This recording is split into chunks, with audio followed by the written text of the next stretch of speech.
Hey there, it's Will again. I thought I would talk about some trading of stocks and ETFs. Today I'm going to try to focus on ETFs. They're sectors and they kind of target a sector rather than the overall index. And also you don't have to worry about the earnings of any individual stock, which can cause problems if you're holding it and it goes up or down. It doesn't always do what you expect. So if we look at the indices here, we can see that we're in an uptrend. Everything looks good. Occasionally you get a pullback to the 21 EMA roughly, which is the exponential moving average. I just wanted to say that thanks to everybody who's picked up TC2000. There's something like 65 or so. I really enjoy this product, and so I recommend it. If you want to get a free trial or a $25 off purchase, you can check out the link in the description. I've got the gold package and the real-time US data. And if you want to see pre-market, right now it's in the pre-market. It's 8:16 in the morning, and you can see actual stocks, their movement in the pre-market. So these percentages you're seeing here, and like with various stocks, are actually in the pre-market. So you can see like Futu is already up 11% this morning, and you can toggle that on and off if you want.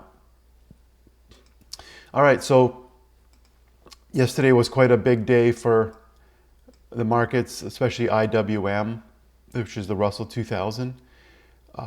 So in the pre-market, you can see it's a little bit down here, but the pre-market volume is usually not as much in a lot of cases for indices, so it's not a great indication. And but after you have an up day, you can definitely have a pullback, a down day. So overall, the indices are looking pretty good just in terms of their trend. So if we look at the sectors, there's all sorts of different areas. From gambling, there's materials, silver, copper, there's wood, soybeans, there's then you have like ARC Financial, you have SPACs. There's one for SPAC. If you like the SPACs, which are a way to get around doing the IPO, you can see they're doing quite well. I just want to point out the different types. There's vehicles, iDrive, for self-driving. There's gambling, the bets. And in TC2000, if you click on the little related items here, you'll see the stocks that are in there. You can sort by percent change if you want, but DraftKings has been doing well. Penn, these are the hotels. So one way to find sectors or ETFs is to go on the Watchlist tab on TC2000. You see ETFs here. And there's also Canadian ETF. I'm in Canada, but I use the American ones a lot of times. And then you can use your scan to narrow it down. So one thing I've talked about before is the crossover of the MACD, or the price percent oscillator. So that's kind of a momentum indicator. So what you do is you click on scan, and it says select conditions, add condition, and then I already have this thing called PPO crossover. So once you add your conditions, if you want to add conditions here, then you can save it with a name. So you put your name in here and you hit save. But I already have this one.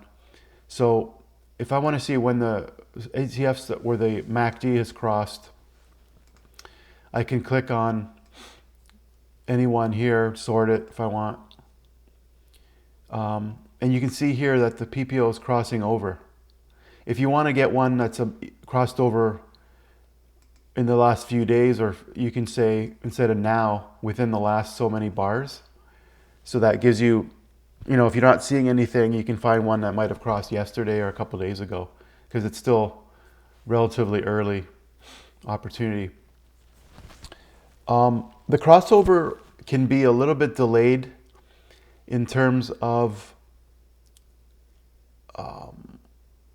an entry point. So for example, a great entry point is when it's above the 8 EMA and the green volatility stop. But if you look down here, it hasn't, the MACD or whatever, or PO hasn't crossed back over yet. But the other thing you can look at is the derivative oscillator. And you look for an upslope here, like a decreasing red bars, and then eventually it becomes green. So an earlier entry is that one right there. But that can be sometimes the MACD momentum is showing it's not great, and then it'll kind of turn back over again. But if you want to you can start to look for an upslope on this PPO here.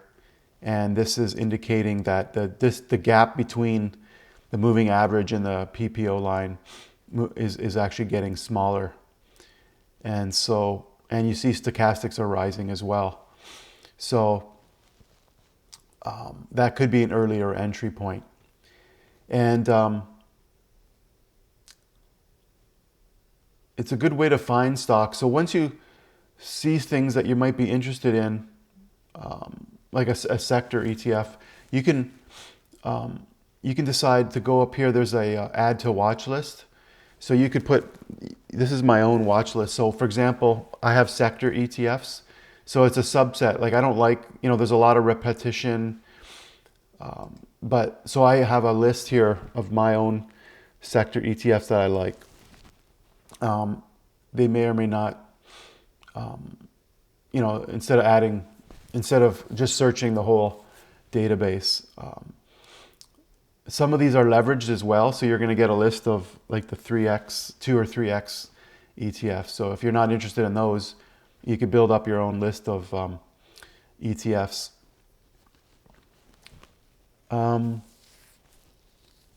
So what we're looking for is a crossover.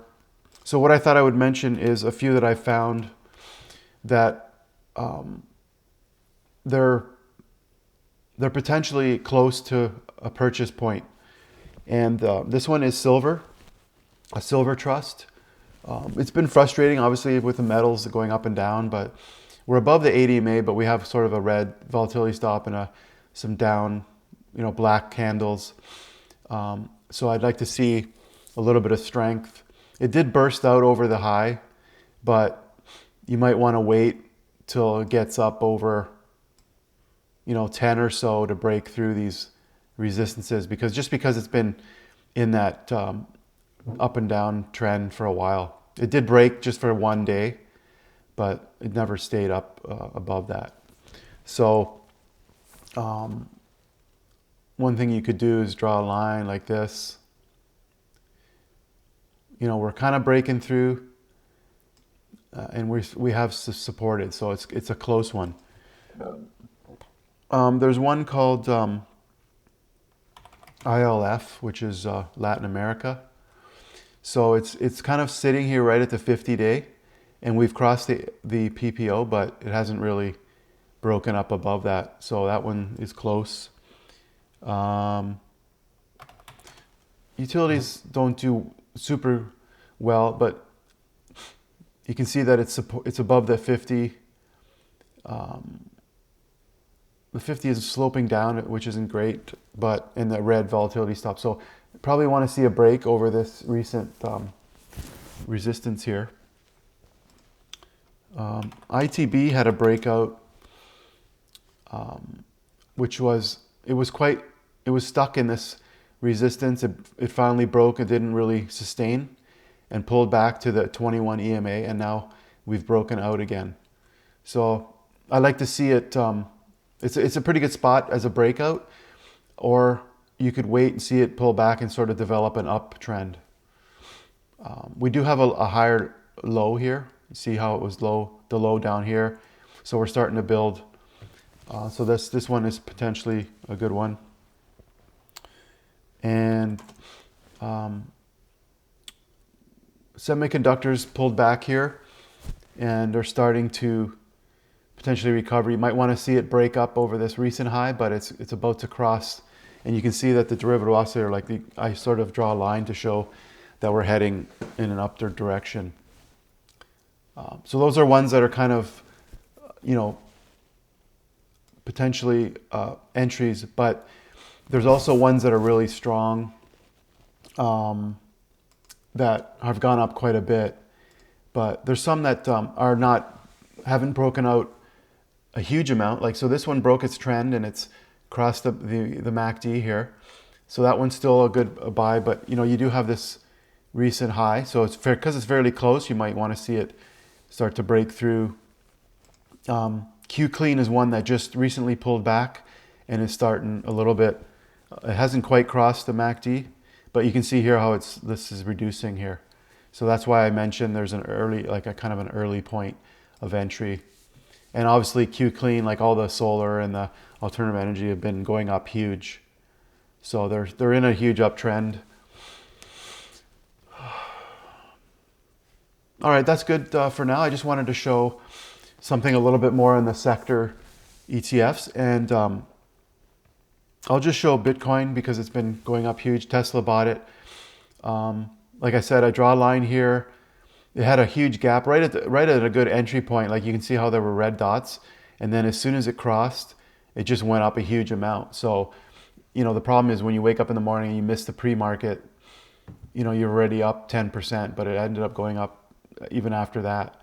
But now we're close to this peak, but in the actual Bitcoin price, we're actually above the high, the previous high.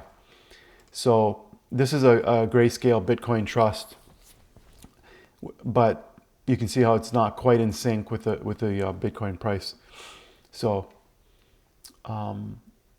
there's other ones. In Canada, you have QBTC. You actually get more Bitcoin for your money, but there's no pre-market ability to buy that particular one or sell if you want to get out in the pre-market. So, but I've actually got Bitcoin in a wallet of my own. So I bought it with Interact. I transferred money to the exchange, and then I bought Bitcoin, and then I transferred it to my own wallet. So it's on my own wallet. But so like things like the Bitcoin grayscale is not actual Bitcoin, and it's high fees and stuff, so it doesn't represent an actual one-to-one value of Bitcoin, but it's something to consider if you want to have it in one of your investment accounts. So that's a bit of an anomaly, just because you have that high. In this situation, you have a recent resistance, but you don't really have that in the actual. But like, from historical perspective, you ideally want to buy when it breaks out here. When it gets up like that, it's a bit riskier. It's higher. It's definitely more risky. You'd want to see it pull back and get to a sort of a trend line. So all along here was a decent entry point, especially the initial break here. Okay, guys, don't forget you can get a free trial of TC2000 or $25 off on the link below in the description. If you could like or comment on the video, if you like it, help me out quite a bit. Thanks, guys. See you later.